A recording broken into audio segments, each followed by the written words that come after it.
HD news खबरें आप तक।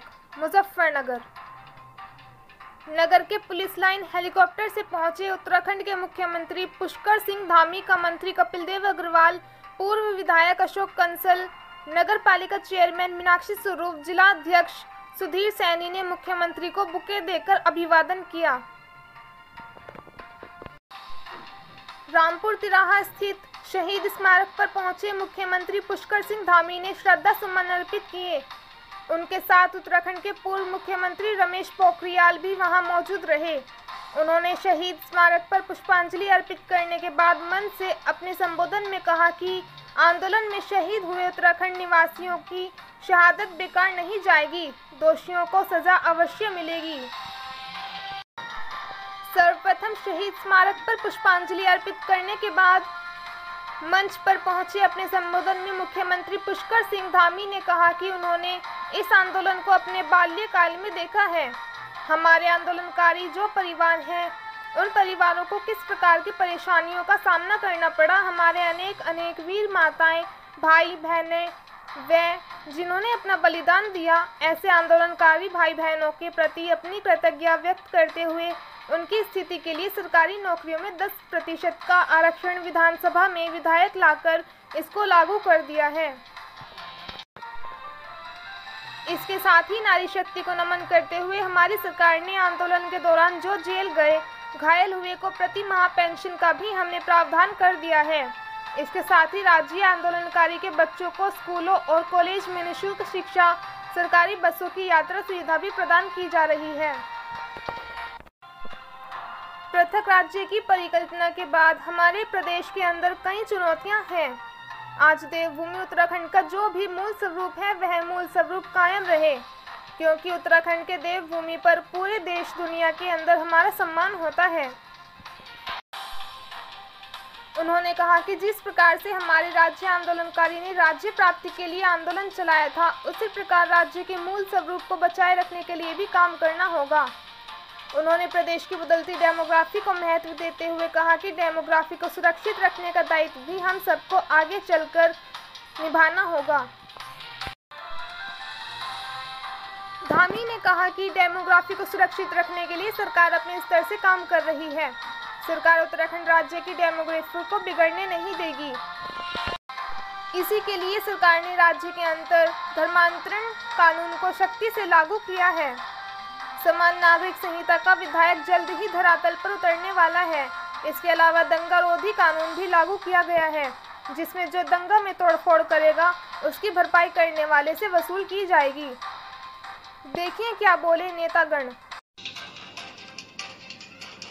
HD न्यूज़ चैनल पर किसी भी प्रकार का समाचार व विज्ञापन देने हेतु दिए गए नंबर पर संपर्क करें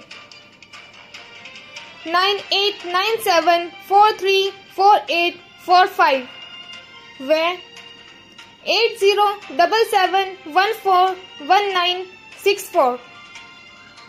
यहाँ रामपुर तिराहे पर शहीद हुए 7 लोग या जिनके साथ में विचार हुआ, मैं उनको ही नहीं, उत्तराखंड के पूरे आंदोलन में जिसने भी अपने प्राणों की आहुति दी है, मैं उन सब शहीदों के चरणों में प्रणाम करता हूं, उन सब का अभिनंदन करता हूं, उनको नमन करता हूं।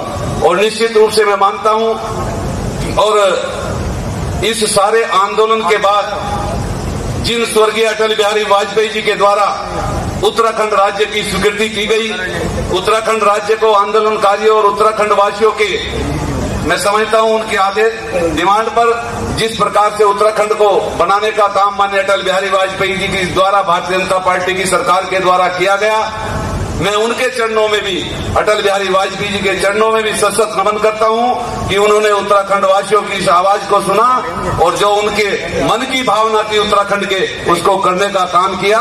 कि उन कड़ियों से जुड़ा हुआ है जब उत्तराखंड जैसे राज्य को, जो देश का सिरमौर है, जिसको भारत का भाल कहते हैं, जहां औसतन एक परिवार से एक व्यक्ति सेना में भर्ती होकर के राष्ट्र की सीमाओं पर अपनी कुर्बानी को देता है, और दूसरी पंक्ति में उसकी माँ बहनें सेनानी बनकर के दो विदेशी सीमाओं पर सेनानी का दायित्व ग्रहण करते हैं। ऐसा देशभक्त क्षेत्र को राज्य बनाने की पहल के लिए ये संघर्ष हुआ था।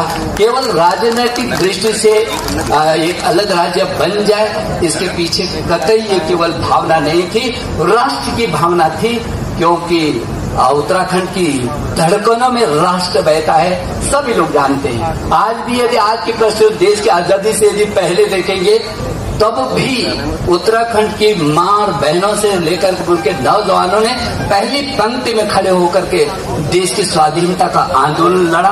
और यदि वर्तमान परिस्थितियों में देश की अखंडता और देश की सुरक्षा की दृष्टि से देखें, तो चाहे जनरल बिपिन रावत की बात हो, और चाहे आज का सीडीएस अनिल चौहान की बात हो, चाहे भारत के सुरक्षा परिषद का, जिनके नाम को लेकर के पाकिस्तान जैसा देश थर्राता है, चाहे वो अनिल डोभाल जी हो, मैं समझता हूँ आज भी देश को उत्तराखंड के लोगों पर गर्व है, भरोसा है कि ये किसी सीमा तक। अभी दर्द लोगों का बाकी है।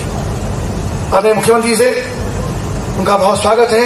उनके नेतृत्व में उत्तराखंड वास्तव में जिसको दिल की धड़कन कहा जाता है, जिसको हिंदुस्तान का सिरमौर कहा जाता है, हमारे चारों धाम बद्रीनाथ, केदारनाथ, गंगोत्री, यमुनोत्री, हरिद्वार, ऋषिकेश, नैनीताल, बहुत सारे धामों के नाम ले सकते हैं। वो लगातार प्रधानमंत्री के नेतृत्व में और मुख्यमंत्री के प्रयास से लगातार इतना बड़ा शानदार वो पर्यटक बनकर के उभरे हैं कि लाखों की संख्या में पर्यटक जब मुजफ्फरनगर से गुजरते हैं तो हमको भी प्रसन्नता होती है, और उसका कुछ ना कुछ हिस्सा हमको भी मिलता है। ये वो रास्ता है जहाँ से होकर लाखों की संख्या में पर्यटक यहाँ से निकलते हैं, मसूरी जाते हैं, देहरादून जाते हैं। दिल्ली के लोग तो 3 दिन का पिकनिक बना के शुक्रवार की शाम को चलेंगे, सोमवार को वापस पहुंचेंगे। उनका तो आए दिन का शर्मा जी की यहाँ पर प्रतिमा लग रही है, प्रतिमा का शिलान्यास हो रहा है। आगे आने वाले समय में मैं आज घोषणा करता हूँ कि जो हमारे रामपुर पिराहा गोलीकांड के हमारे बलिदानी हैं, उन सब की भी प्रतिमा हमारा संस्कृति विभाग जल्दी से जल्दी यहाँ पर लगाएगा, जिससे कि आने वाले समय हमारे नौनिहाल, हमारी नई पीढ़ी उन सब आंदोलनकारियों का स्मरण हमेशा अपने हृदय में रखे, हमेशा उनके स्मरण में रहे कि राज्य आंदोलन में कितने लोगों ने अपनी सहभागिता की, कितना उन्होंने इस आंदोलन को आगे बढ़ाया, उसके लिए क्या कीमत उन्होंने चुकाई है, वो हमेशा उनके ध्यान में रहेगा, और कितनी कठिनाई से ये राज्य हमको प्राप्त हुआ है। तो पुनः आप सभी का धन्यवाद करते हुए हमारे आंदोलनकारियों को, बलिदानियों को श्रद्धांजलि देते हुए, और आज 2 अक्टूबर है, पूज्य बापू का भी आज जन्म दिवस है, उनको भी मैं नमन करता हूँ कि उन्होंने जो स्वच्छ भारत की बात उस समय करी थी, आज हमारे आदरणीय प्रधानमंत्री नरेंद्र मोदी जी के नेतृत्व में पूरे भारत के अंदर स्वच्छता का अभियान चल रहा है, स्वच्छता का पखवाड़ा चल रहा है, पूरा देश स्वच्छता की ओर आगे बढ़ रहा है। और हमारे पूर्व प्रधानमंत्री लाल बहादुर शास्त्री जी की भी जयंती है, उनको भी मैं नमन करता हूँ, जिन्होंने जय किसान जय जवान का उद्घोष किया था और देश के अंदर एक नई क्रांति लाने का काम किया था। फिर से आप सबका धन्यवाद करते हुए अपनी बात समाप्त करता हूँ। जय हिंद, जय भारत, जय उत्तराखंड।